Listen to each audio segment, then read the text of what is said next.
If you want, you can also export out paper models from within Blender. So in order to do that, I'm going to go around into the edit option right here, and then I'm going to go to preferences. Once I do that, I'm going to go around into add-ons, and over here, I'm going to search for paper. So I'm just going to type in paper right here, and here you can see import, export, paper model is an option. Once you enable this plugin, you can actually export out paper models. So once I enable this by checking on it, I'm going to close this and I'm going to select the model that I want to export. So I'm going to select this default shape. I'm going to go around into file and then I'm going to go around into export, and you can see paper model is an option.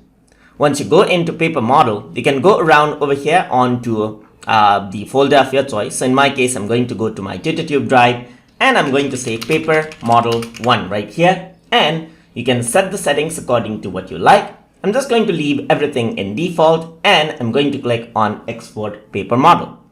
So once I click on this, you can see that it says one page of document has been saved. So if I were to go on to my TutorTube drive right here, you can see that here's my paper model.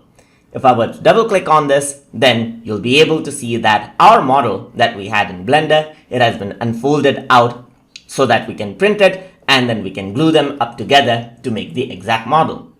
Similarly, I'm going to go around right here and then bring in another shape. I'm going to press Shift A right here. I'm going to go around into mesh, and let's say I'm going to bring in something like a cylinder.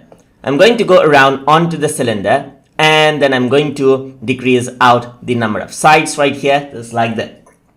So now what I'm going to do is I'm going to select the shape, go to file, go to export, and then click on paper model. So once I do that, I'm going to go to TutorTube drive right here. So I'm going to say paper model 2. So once I do that, I'm going to click on export paper model right here. Once I click on this, it has been exported. So now if I were to go around over here onto my TutorTube drive, you can see paper model 2 is an option.